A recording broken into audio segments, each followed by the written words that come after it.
STV 상생방송 좋아요, 구독 눌러주세요. 안녕하십니까, 김정미입니다.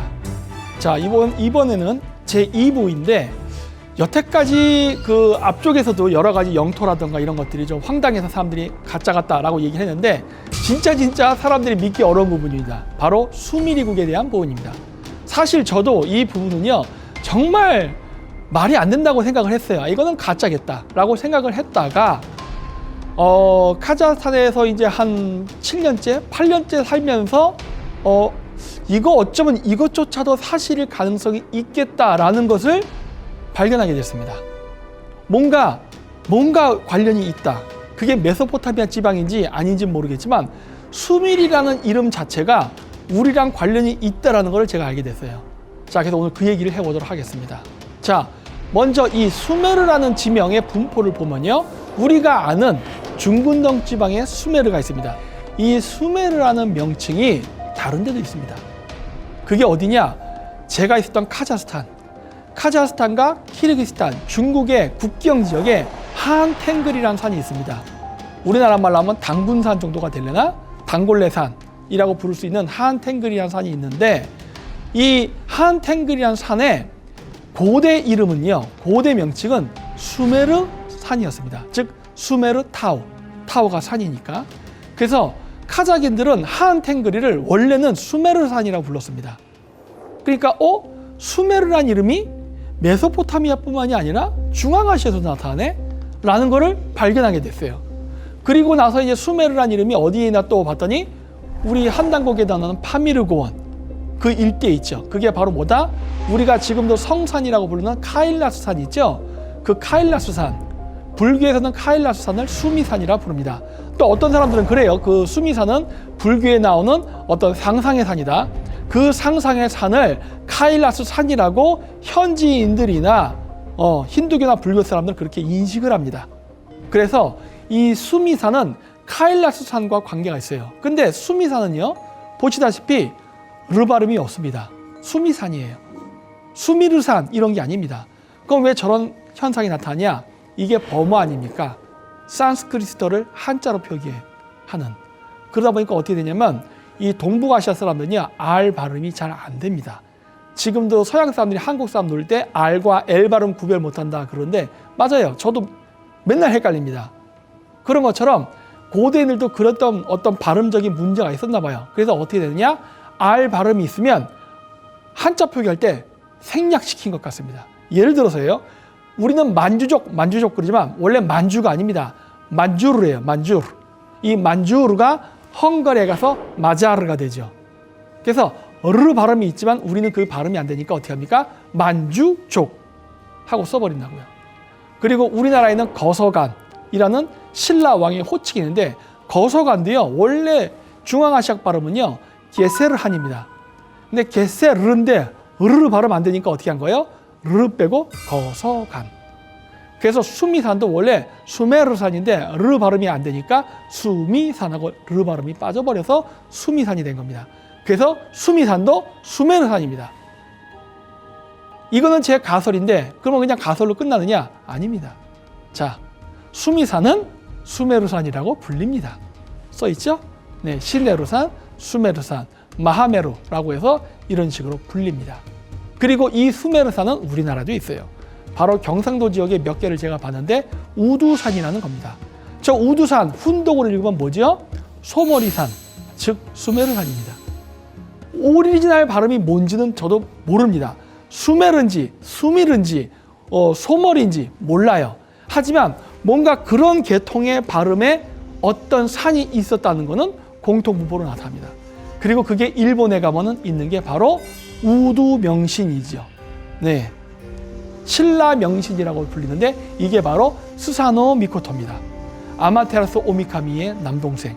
즉 일본들이 얘기하는 천송강림에 나오는 일본 초대 신들 스사노 미코토랑 그 아마테라스 오미카미는 남매지간이거든요. 자, 그러면 이제 견적이 나오죠. 일본 천황가에서 얘기하는 최초의 천황 황족 혹은 신족들은 신라계통사람이라는 게 여기서 드러나죠. 네. 따라서 이런 것들이 전부 연결되어 있다. 그리고 또 여기서 신라가 나옵니다. 신라는 아까 누구랑 관련이 있다고 했죠? 스기타이랑 관련이 있다. 그렇죠? 우리가 보통 제야사학자들이 연구할 때 고구려 중심으로 많이 연구를 하는데 저는 신라에 그래서 굉장히 관심을 많이 갖게 됐습니다. 왜? 우리가 하늘의 제천 행사를 지냈던 천손민족이거든요. 우리나라의 어떤 국가적 정통성은요, 그 고조선 연방이 해체되면서 종교적 제사를 관리했던 제사장 계급을 중심으로 만들어진 나라인 것 같습니다. 이 국가가 분열되는 과정 속에서. 그래서 한국인들은 민간조차도 제사를 지냅니다. 여러분 일본이나 어디 중국 가보세요. 민간 차원까지 가면 제사 별로 안 지냅니다. 근데 이 제사를 지내는 것 자체가 그대로부터 내렸던 그 풍습 때문에 민간 차원까지 그게 전승되는 게 아닌가. 조상에 대한 제사 이런 거 말이에요. 그것들이 관련이 있지 않나 싶고, 일본 천황가의 뿌리를 할 수 있는 아마테라스 오미카미, 이 신족조차도 결국은 한반도랑 관련이 있고, 그게 신라, 그리고 더 서쪽으로 가면 어디까지 연결된다? 어쩌면 메소포타미아의 수메르까지도 연결될 수 있지 않나라는 가능성이 있는 겁니다. 그렇죠? 수메르라는 명칭을 통해서 우리가 동쪽 끝으로는 일본, 서쪽 끝으로는 중근동 지방까지 연결이 될 수 있지 않나라는 생각을 하게 됩니다. 자, 그래서 아까도 얘기했듯이 이렇게 교토 야사카 신사라든가 기온 신사에 가면 주신이 신라 명신, 즉 스사노 미코토입니다. 연결되어 있다는 거. 자, 그리고 또 뭐가 있느냐? 엘람 드라비다어라는 학설이 있습니다. 이 학설은 뭐냐면 이란 지역에 있던 엘람인들과 그 다음에 인더스 문명을 일으켰던 드라비다 쪽을 얻어 썼던 사람들이 같은 어족 사람이었지 않나라는 학설입니다. 엘라모와 드라비다어가 같은 어족이 아니었나라고 추측하고 있어요. 그래서 이거를 발표를 했는데 문제는 뭐냐? 이게 주류 학설이 되지 못하고 그냥 비주류 학설로 존재하다가 흐지부지 끝났습니다. 나는 이게 왜 흐지부지 끝났느냐? 그 이유는 대영 제국하고 관련이 있다라고 봐요. 왜냐? 영국이 식민지를 삼을 때, 물론 그때는 영국뿐만 아니라 많은 유럽의 백인들은 식민지 시대를 열 때 뭐라고 어떤 명분을 붙였냐면, 너희같이 문명이 괴화되지 않은 야만족들을 우리가 들어가서 손 닦는 법, 현대식 의료, 근대 교육, 그 다음에 흙집에서 살던 거를 우리가 이렇게 번듯한 빌딩 건물, 법률 제도 이런 것들을 만들어서 너희들을 문명화시켰다 라고 프로파간다를 했단 말이에요. 따라서 대영 제국이 점령한 지역은요, 야만의 지역이어야 됩니다. 그래야 야만적인 피식민제국 국민들에게 문명과 기술을 전파해준 은인이 되는 거거든요. 이것이 일종의 식민사관이죠. 자, 그랬는데 문제는 뭐냐? 저 엘람 드라비다 어족을 인정하게 되면은 이 서양의 식민제국주의 국가들이 주장했던 이러한 자기네들이 문명을 전파했다는 논리가 박살납니다. 왜냐? 저 엘라모 드라비다 어족의 이론에 의하면 인더스 문명의 지역과 수메르 문명, 그 다음에 이란, 페르시아 문명이 있었죠? 그 지역에 어떤 공동 문화권이 있었다라는 얘기예요. 이렇게 되면은 영국이 문명국을 무너뜨린 야만 국가가 됩니다. 원래 거기가 문명이, 뛰어난 문명이 존재했고 유럽보다 훨씬 오래전에 이들이 엄청난 문명 국가였는데 이거를 무력을 앞세운 야만 국가가 문명국을 침탈해서 점령한 논리가 되는 거예요. 이건 영국이 원하는 시나리오가 아니죠. 사실 그게 맞는데 역사적으로는. 그러다 보니까 이 이론은 받아들여지지 않고 소수 학설로 해서 흐지부지 끝나버립니다. 하지만 이 이론은 굉장히 저는 고려할 가치가 있다라고 봐요. 왜 그러느냐? 자, 여기 제가 발흐, 쿠샤크, 아요디아, 링카라고 써놨는데 우리가 지금 알고 있는 아요디아, 이 김수로 왕의 금강가야 건설에 보면 허황우가 아유타 왕국에서 왔다 하지 않습니까? 그 아유타가 지금 저 인도의 저 아요디아예요. 그런데 문제는 힌두교 신화를 보면요, 아유타라는 지역은 지금 우리가 보는 아요디아 저 지방이 아니라 훨씬 북쪽이었습니다. 어디냐면은 저기 위에 발흐라는 지명이 있죠. 저 발흐라는 지역 쪽에 어딘가에 아유타가 있었다라고 얘기합니다. 저기가 카슈미르 지역이라고 해서 지금 세계 분쟁 지역입니다. 중국, 인도, 파키스탄이 영토 분쟁을 한 지역이에요. 저기에 초고대 문명이 있었다라는 전설이 인도에서 전해 내려오고 있어요. 그런데 안타깝게도 지금 우리는 저길 갈 수가 없습니다. 전쟁 때문에. 그런데 힌두교 전설에 의하면, 그리고 힌두교 경전에 의하면 아유타의 원래 위치는 바로 저 아프가니스탄, 파키스탄, 인도, 중국, 우리가 흔히 얘기하는 파미르입니다. 저 지역에 엄청나게 오래된 문명이 존재했고 그 문명을 건설한 사람들은 하늘로부터 내려온 아바타들이 세웠다라고 얘기하는 지역이에요. 저 지역에 아유타가 있었다라고 얘기합니다. 그리고 저기 있는 발흐라는 지역은 저 발흐라는 지역으로부터 유럽, 여러분 크로아티아라는 나라 아십니까? 그 크로아티아에도 제야사학자들이 있습니다. 근데 그들의 주장에 의하면 크로아티아 사람들이 바로 저 티베트, 파미르곤이라고 해야겠죠? 발흐라는 지역에서 왔다라는 전설이 있습니다. 우리가 신라의 부도지를 보면 신라 사람들이 파밀에서 왔다 그래요. 아니 멀쩡한 중국을 냅두고 중국을 통과하고 티베트도 통과해서 우리가 평생 갈 수도 없는 그러한 파미르고원에서 신라 사람들이 왔다는 건 말이 안 되잖아. 근데 부도지에는 그렇게 써놨단 말이에요. 물론 환단곡에도 그렇게 써놨습니다. 근데 우리만 그렇게 쓴 게 아니라는 거예요. 심지어 크로아티아 사람들조차도 동일한 기록이 존재합니다.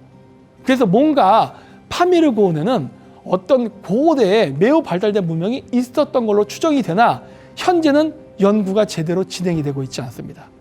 자, 그래서 우리가 여기 인더스 문명이 여기에 있었죠. 근데 우리가 아는 인더스 문명 사진으로 보는 건요 후기 문명입니다. 인더스의 최초 문명의 위치는요 파미르예요. 산 위에 살다가 산 아래로 내려왔습니다. 이들이. 이건 수메르 문명도 동일해요. 수메르도 초창기 고대 문명은 산 위입니다. 그러다 산 아래로 내려와요. 여기도 마찬가지였어요. 그래서 요 산 아래로 내려온 다음에 어떻게 되냐? 동서남북으로 흩어졌다. 그러면서 오늘날 우리가 알게 되는 알타이기 어족과 그 다음에 인도 유럽 어족으로 갈리게 된 게 아닌가라고 추정하고 있어요. 러시아의 보리안 시올이라고 하는 보리안 역사 이론이 있는데 그 역사 이론에 의하면 인도 유럽 어족과 알타이기 어족은 같은 어족에서 출발한 것으로 분류를 합니다. 물론 지금은 인도 유럽어와 알타이기가 완전히 다른 언어지만 고대에는 거의 같은 계통이 아니었을까라고 추정이 돼요. 근데 그게 어느 정도 맞을 수도 있겠다라고 싶은 게 여러분 영어랑 한국어는 완전히 다릅니다. 나는 집에 간다. 영어는 I go home이에요. 그렇죠? 달라요. 주어, 목적어, 동사 위치가 바뀝니다. 근데 한국과 영국 중간에 있는 나라, 즉 러시아를 보면은 얘기가 달라집니다. 지금 오늘날의 러시아는요 인도 유럽 어족의 문법을 따라갑니다. 물론 이 인도 유럽 어족의 문법을 정립한 사람도 푸시킨이라든가 많은 유럽의 문학가들인데 그런 사람도 18세기, 15세기 이때 사람들이에요.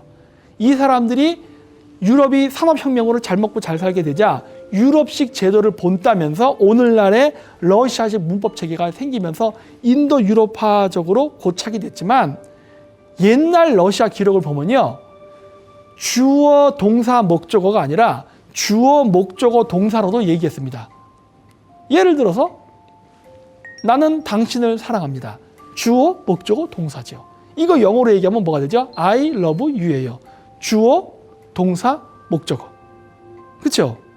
그런데 러시아어로 I love you를 얘기하면 Я люблю тебя 입니다. 주어, 목적어, 동사. 주어, 동사, 목적어. 이렇게 얘기한단 말이에요. 인도 유럽 어족의 문법입니다. 그러나 지금도 러시아 사람들은 Я тебя люблю. 그래서 나는 너를 사랑해. 주어, 목적어, 동사로 둘 다 얘기합니다. 뿐만 아니라 I love you 뿐만 아니라 다른 여러 표현을 할 때도요. 길게만 말하지 않는다면 짧게 일상생활을 얘기할 때는요. 알타이게 문법으로 얘기해요. 다 알아듣습니다. 왜? 변화하기 때문에. 나는 나의 너를, 너는 너의 너를 이런 식으로 목적격 조사가 붙는 건 아니지만 단어 자체가 그런 성격을 띠기 때문에 앞뒤가 바뀐다고 해서 못 알아듣지 않습니다. 다 알아들어요. 그래서 이런 걸 보면은 원시 인도 유럽어계 언어와 알타이기 언어는 어느 정도 접점이 있었구나라는 거를 그걸 통해서 알 수가 있어요.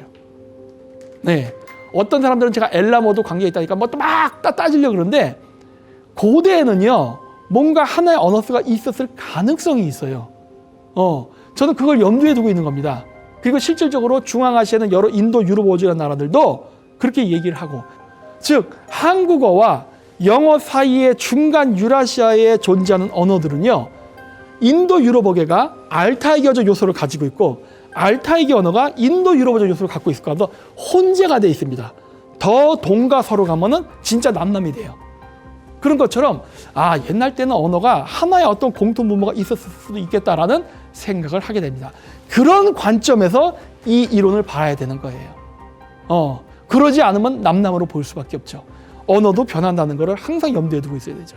자, 그래서 이 이론을 얘기하는데, 이 이론에 대해서 제가 생각해 된 게 바로 카자흐스탄의 신라의 고분과 똑같은 고분들이 알마타에 60개가 있습니다.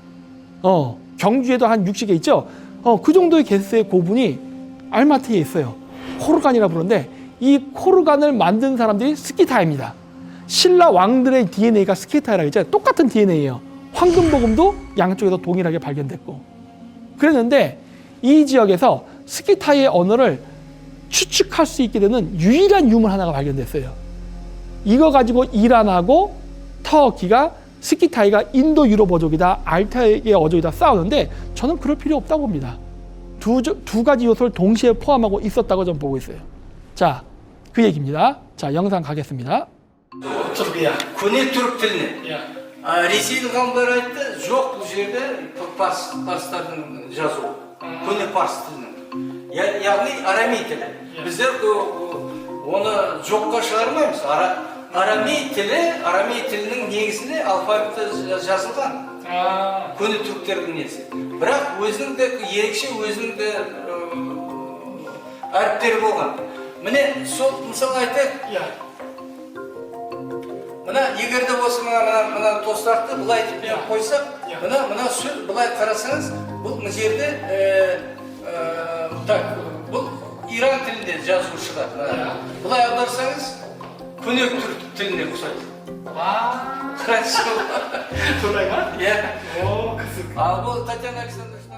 그래서 굉장히 흥미로운 얘기를 한 거예요. 아람어라는 얘기를 합니다. 저 사람이 아람어라고도 얘기했다, 이란어라고도 얘기하고 막 그래요. 근데 어떤 사람들이 이것도 모르면서 막 떠드는데, 카자흐를 모르면 말을 하면 안 돼. 저 사람이 아람어라고 얘기했다가 이란어로 얘기하는 거는 페르시아라는 나라가 두 개로 나뉘었기 때문에 그래. 엘람과 그 다음에 페르시아. 그리고 이제 엘람어랑 아람어도 좀 다릅니다. 하지만 제가 포인트를 갖고 있는 건 뭐냐? 고대 스키타이인들은 고대 트루크 언어와 아람어를 동시에 구사했을 가능성이 있다예요. 왜? 저 유물이 발견됐기 때문에. 근데 아람어는 또 누가 썼던 언어입니까? 이게 또 유대인들하고 관련이 있어요. 그럼 유대인? 그래? 근데 아까 제가 일부에서 보여드렸죠? 거블리 한웅이라든가 거불한 이런 사람들은요, 가브리엘과 관련이 있는 이름들이거든요. 이거 유대인 있긴 있네. 자, 그렇다면은 그 사람들이 12한국하고도 관련이 있으니까 중근동 지방 이것과도 연결이 있을 가능성이 있잖아요. 그렇게 추측할 수 있게 되는 거 아닙니까? 왜? 유물이 발견됐잖아. 이 아람어 같은 경우는 이게 발견이 됐기 때문에 제가 그 한단고기에 나왔던 유대인으로 추정되는 사람들이 보인다라고 했던 그러한 저의 가설은 이 스키타의 유물로 인해서 맞을 가능성이 생긴 거예요. 심지어 아람어의 분포도 이런 것들을 시사해 줍니다. 아람어의 분포가 여러분 중근동에만 있었던 게 아닙니다. 여기 지도에서도 나오지만 어디에 있었냐면요, 인도 남부, 그 다음에 카자흐스탄 같은 중앙아시아, 몽골 초원, 만주 일대에서도 아람어가 나옵니다. 네. 그래서 이제 서양 학자들은 아람어가 중근동 지방에서 중앙아시아로 갔다라고 얘기를 해요. 근데 틀린 말은 아닐 거라고 봐요. 하지만 그 이전은 어땠을까라는 거예요. 그 더 훨씬 이전. 그러니까 아람어를 썼던 사람들이 기독교적 시각을 관점으로 해서 중근동 지방에서 온 게 아니라 이미 그 이전부터 그 사람들이 존재했을 가능성이 있습니다. 예를 들어서 서양인들이 얘기하는 유대인들, 아슈케나지 유대인들이 전체 유대인의 90%를 차지하는데, 그 아슈케나지 유대인의 90%가 어디서 왔느냐? 카자흐스탄에 있었던 카자리아라는 나라에서 왔습니다. 근데 서양인들이 인식한 카자리아라는 나라는 12세기, 13세기 무렵입니다. 하지만 가자리라는 나라는요, 그 이전에도 존재했어요. 우리나라 당군조선 시대 때입니다. 그게 언제입니까? 기자조선의 기자, 그 기자가 원래 발음이 가자르입니다. 그랬고 신라의 초기 건국자 박혁거세 아닙니까? 박혁거세도 그 이름에 가자르한이라고 이름이 나와요. 어디 나오냐? 거서간. 박혁거세를 아마 원래 오리지널 이름을 읽으면 이렇게 될 겁니다. 보호흐게세르한. 박혁거세. 보호흐게세르한이라고 불렀을 거예요. 그 게세르란 이름이 가자르란 이름입니다. 가자르란 이름은 가자르, 게제르, 게세르 여러 가지 발음을 불렸거든요. 그래서 이미 구약의 시대에 가자르인들은 존재했어요. 어디? 중국 동부와 만주와 한반도에. 그게 우리입니다. 정말 아이러니하게도 그게 우리예요. 그렇기 때문에 이 아람어랑 관련된 사람들이 파미르 고원서부터 동서로 흩어지고 또 서로 교류하고 이러는 과정 속에서 여전히 존속했을 가능성이 있어요. 단 중앙아시아에 있었던 아람어는요, 몽골 제국이 멸망하면서 결국은 사라지게 됩니다. 하지만 몽골 제국이 존재할 때까지만 해도 여전히 아람어는 심지어 만주에서까지 통용이 됐었어요. 네.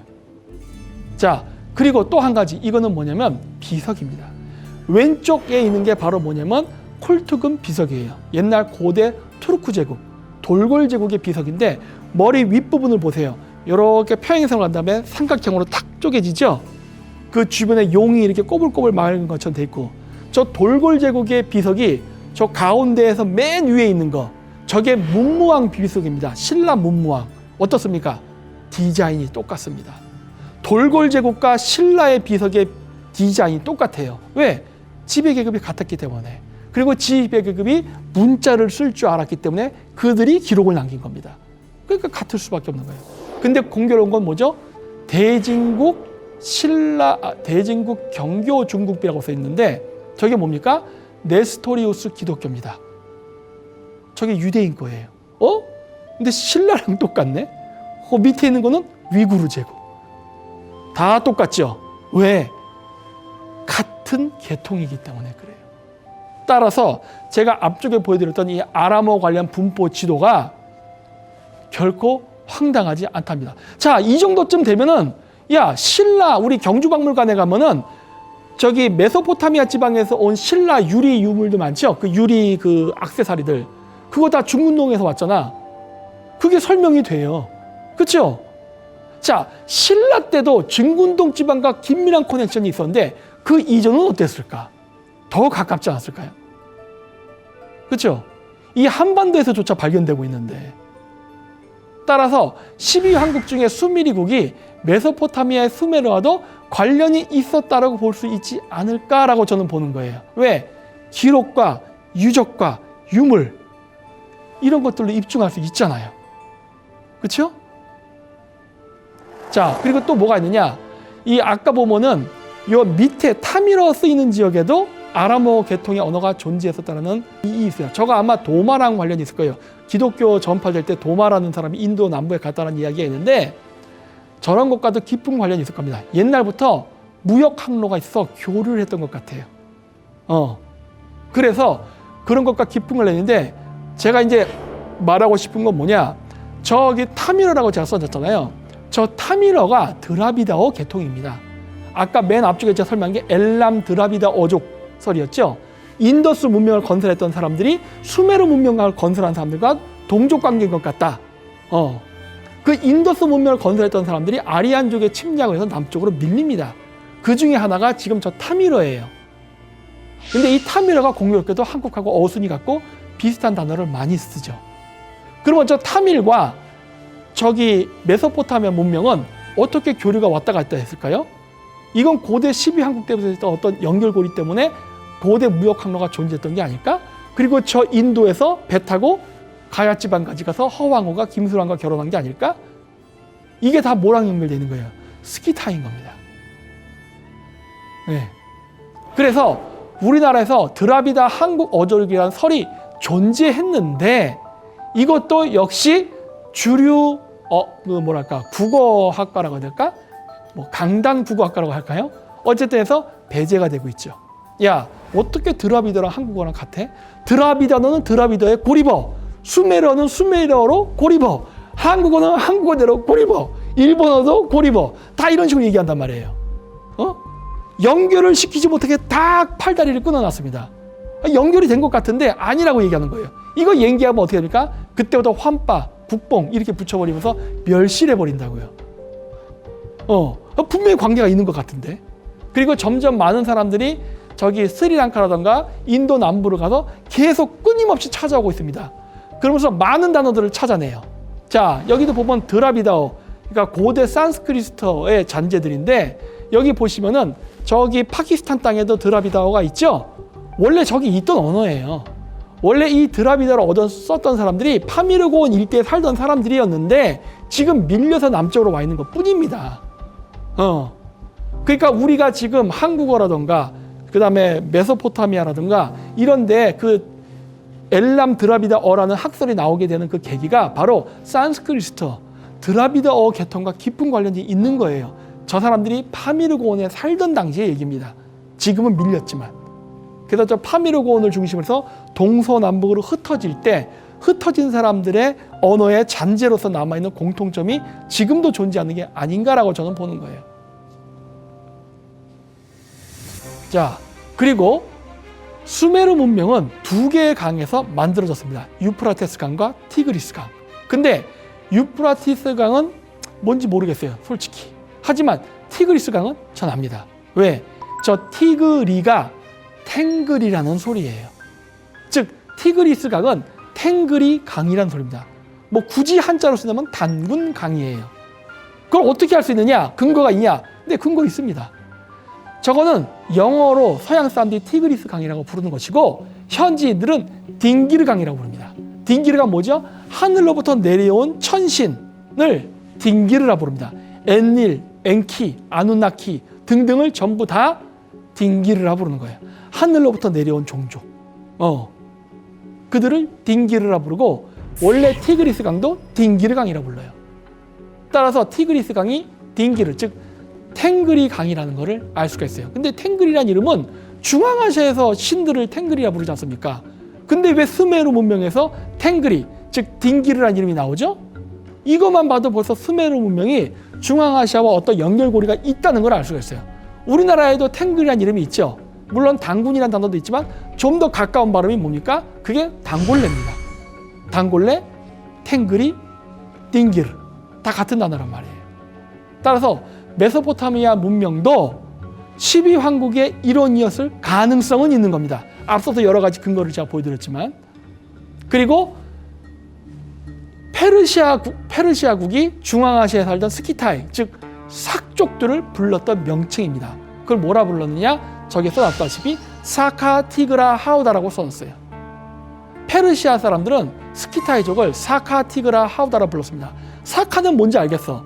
사카는 색족을 얘기합니다. 우리 석가모니, 여러분 부처님도 사카족 출신이거든요. 그래서 사카모니라고 해서 범어로 석가라고 쓴 건데 저 사카가 바로 우리가 얘기하는 색족, 카자흐인들이 얘기하는 삭족, 그리고 사카족입니다. 스키타이. 근데 스키타이니까 그냥 사카족이라만 불러도 충분한데 페르시아는 굳이 길게 사카티그라 하우다라고 굉장히 길게 이름을 불렀단 말이에요. 그 저 이름이 도대체 뭘까예요? 이 이름은요, 중앙아시아 언어를 알면 됩니다. 왜? 여러분들 우리가 해외에 나가면은 우리가 뭐라고 하니까 I'm Korean 그러잖아요. 뭐 리퍼블릭 오브 코리안 이런 식으로 부르죠. 그러면 어떻게 하죠? 쟤네들이 그대로 따라 부르는 거 아닙니까? 나는 고려 사람 하니까 고려가 코리아가 된 거 아니에요. 그런 것처럼 페르시아 사람들이 너는 어디서 왔니? 하고 물어보니까 스키타이 사람들이 나는 사카티그라 하우다 사람이다. 그러니까 아, 사카티그라 하우다 라고 발음 나는 대로 썼겠죠. 근데 저 단어는 투르크어입니다.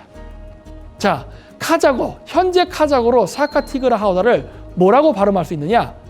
삭탱그리 오르타입니다.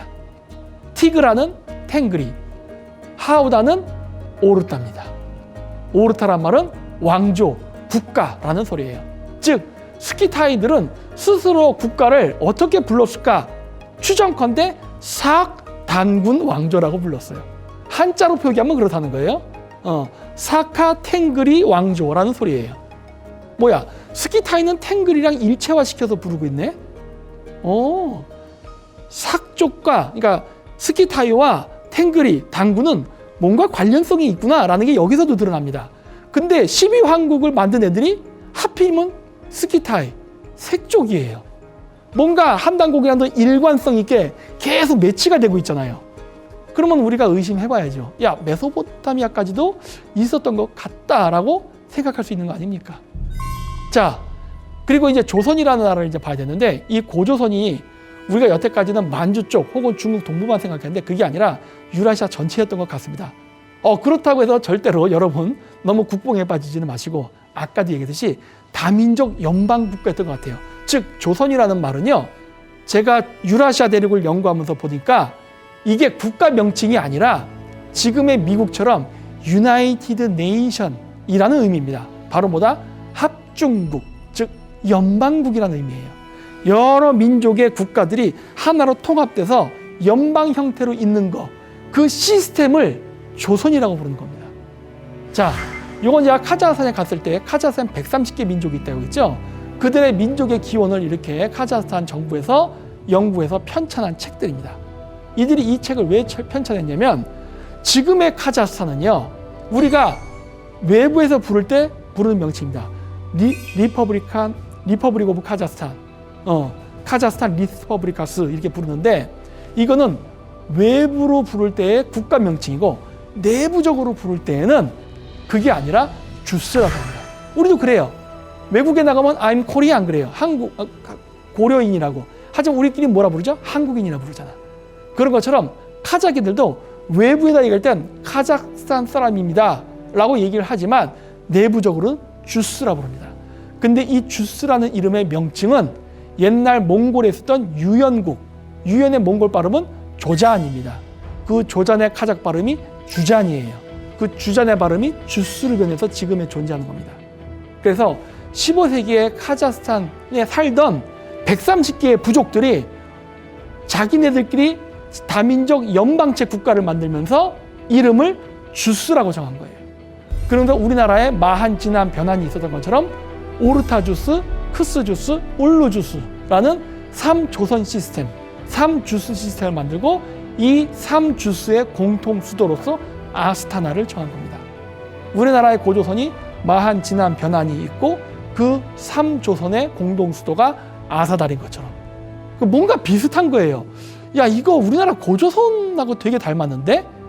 우리나라에서는 강단사학자들이 조선을 갖다가 고조선을 신하고 뭐 전설에 어쩌저쩌고 이렇게 얘기를 하는데 이거 왜 우리 고조선하고 비슷한 시스템을 카자흐스탄이 쓰고 있지?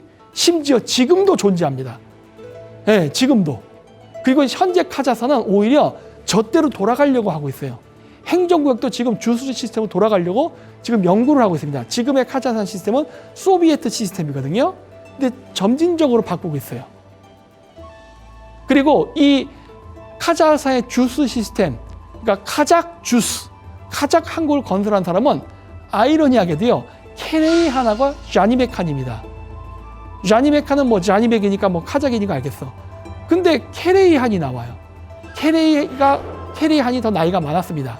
그래서 카자흐스탄을 주스라고 부르고 3주스의 아스타나라는 시스템을 만든 사람은 케레이한이에요.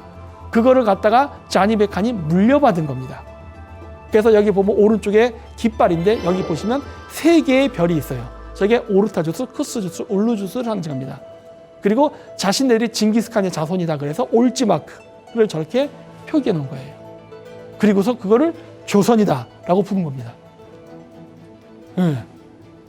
근데 예전에 제 강의를 보신 분들은 아실 겁니다. 케레라는 명칭은 한국말의 결애다.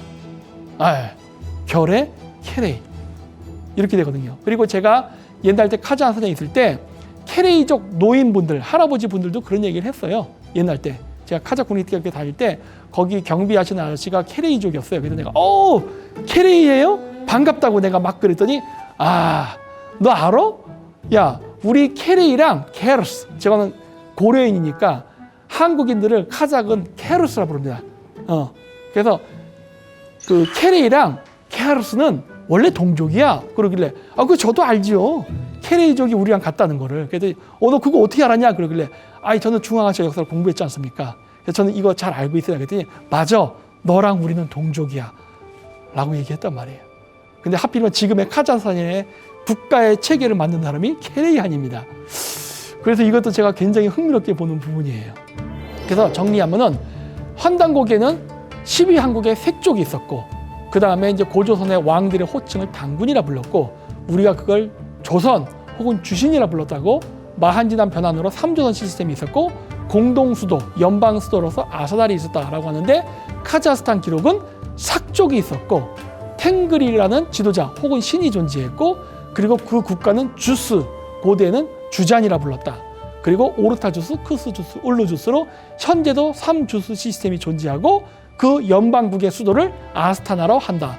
라고 해서 21세기에도 카자흐스탄에 존재하는 겁니다. 우리 잃어버린 고조선의 정치 시스템이 카자흐스탄에는 현재 존재하고 있어요. 이게 놀라운 거 아닙니까? 관심을 가질만 한데 왜 관심을 안 가지가 전 정말 미스터리예요. 자, 그래서 바로 여기에요.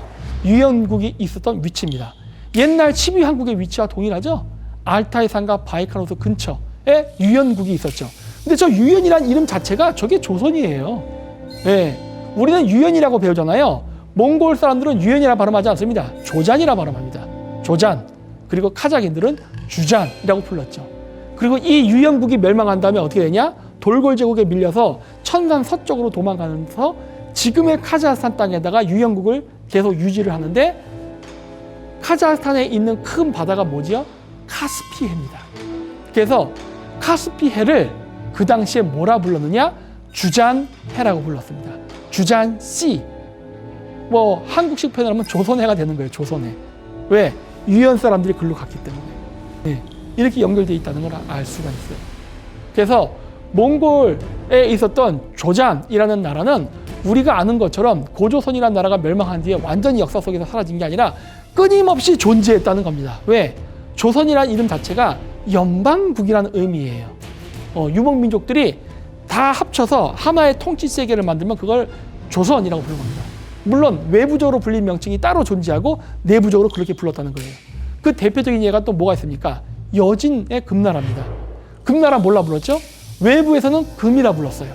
내부적으로는 뭘라 불렀죠? 주센 혹은 조센이라 불렸습니다. 조선이에요. 그렇죠? 그러니까 계속 존재한 거예요. 헝가리도 마찬가지입니다. 헝가리도 옛날 때 뭐라 불렀습니까? 주르찬이라 불렀습니다. 줄친 이런 식으로 불렸어요. 그 뭐야? 조선이에요. 이런 식으로 조선이라는 명칭은 유라시아 대륙에 굉장히 광활하게 펼쳐져 있고, 이들은 조선이라는 명칭을 썼을 때는 샤머니즘을 국가 통치 이념으로 해가지고 여러 기만 민족들이 하나의 연방을 이뤘을 때 그렇게 불렸었다는 것을 알 수가 있는 거예요. 이성계의 조선을 얘기하는 게 아닙니다. 단군 조선을 얘기하는 거예요. 그래서 이렇게 이거는 고구려가 무크려로 불렸다라는 것까지도 같이 제가 여기다 써놓은 겁니다. 왜냐? 그 카자흐스탄 국사 교과서를 보면요, 15세기에 이 국가 경계를 묘사하는데 몽골을 뭐라 불렀느냐? 모글리스탄이라 불렀습니다. 모글리, 그러니까 무크리, 스탄, 땅. 그러니까 무크리의 땅. 근데 모크리라 불렸던 사람이 누구냐? 그게 고구려입니다. 고구려라는 명칭은 여러 가지로 불렸죠. 한자로 표기할 때는 구려, 고려, 고리 이런 식으로 한자 표기를 했지만 천산산맥 서쪽에서는 그게 무크리라 불렸어요. 유럽에서는 무크리, 그리고 카자흐에서는 모쿠리, 다 그게 그 말입니다. 음차 문자니까. 그랬는데 제가 방금 언급한 유연이라는 나라, 이 유연이라는 나라의 건국자가 유구려 몽골려입니다. 모쿠리예요. 유연국의 건국자가 모쿠리라는 성을 썼어요. 이 고구려랑 게 관련이 있네? 라는 걸 알 수가 있어요. 자, 그랬고 이 고구려랑 관련이 있는 건요, 여러분 그 북부의 시조 동명왕 알지 않습니까? 동명왕의 탄생설화를 보면은 동명왕의 어머니가 그 옛날 탕리국 혹은 고리국이라 불렸던 나라의 시녀였는데 임신을 해가지고 뭐 쫓아내서 애를 뭐 마국간에서 낳았다 뭐 이런 식의 이야기가 있습니다.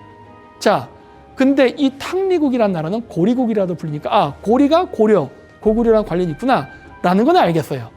근데 저 탕리국의 탕리는 뭘까 하는 거예요. 근데 이 탕리국은 한자 표기가 여러 개가 있습니다. 탕리국, 생리국, 탁근국이라고 있어요. 저는 이게 고조선과 깊은 관련이 있다라고 봐요. 바로 유연국의 위치랑 동일하지 않습니까? 유연국의 위치. 그리고 그 유연국의 위치는 목풀이 고구려가 존재했었다. 실질적으로 삼국사기에 기록된 천문의 일식 기록을 보면요, 고구려 천문대가 바이카로스 울란우대 근처입니다. 우리가 아는 것과 굉장히 달라요. 몽골 땅 안에 고구려의 천문 관측지가 있었어요. 그 얘기는 뭐다? 고구려의 수도가 몽골 중심에 있었다는 소리예요. 그러니까 카자흐인들이 몽골 쪽을 모골리스탄이라고 불렀겠지. 실제적으로 카자흐스탄에 발견된 암각화를 보면 고구려랑 똑같은 개만 모세의 복장이 발견됩니다. 자, 그래서 탕리국은요, 별거 없습니다. 바로 탱그리의 고대 투르크 발음, 탱리의 음차 문자라는 걸 알 수 있어요. 탱리, 탕리. 같죠? 그리고 저게 당군이라 그랬잖아요. 근데 공교롭게도 탕리국에 한자 표기 중에 탁근국이 있어. 탁근은 당군의 음차 표기였겠네. 알 수가 있습니다. 근데 하나 미스테리가 뭐죠? 생리국입니다. 그럼 뭐야? 생리는 탁근, 탕리, 트 발음으로 나가니까 생리잖아. 이거 발음이 좀 다른데? 근데 문제가 안 됩니다. 왜?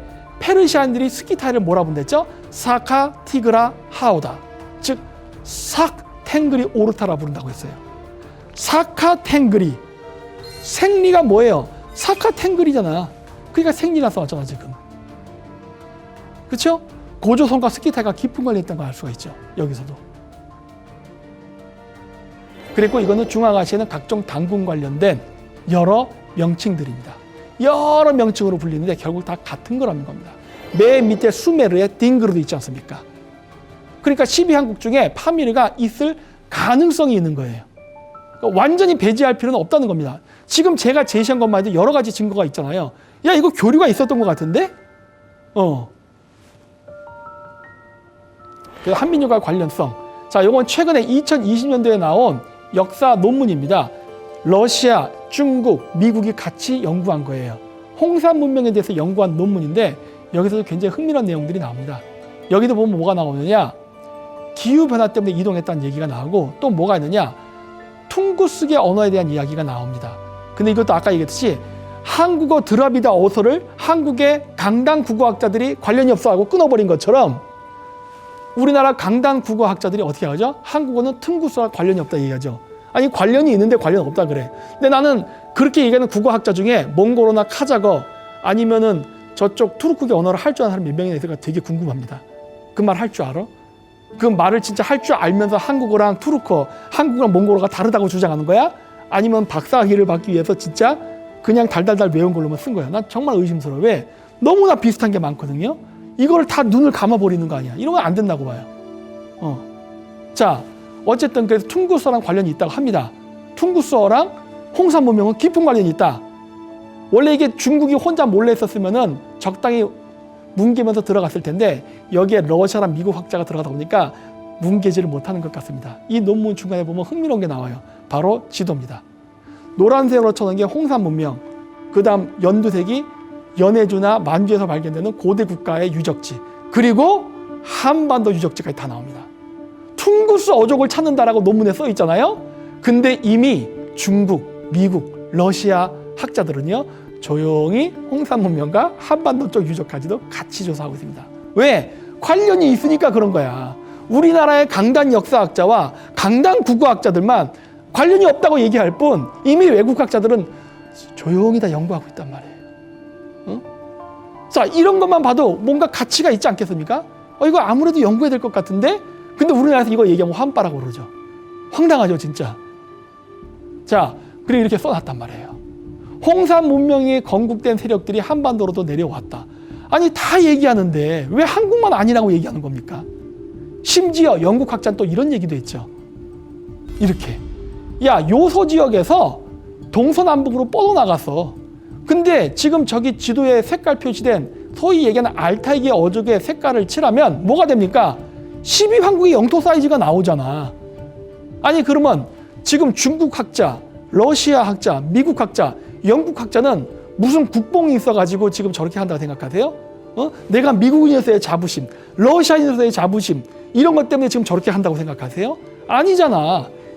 기록과 유적과 유물을 기반으로 판단하는 거 아닙니까? 그리고 DNA.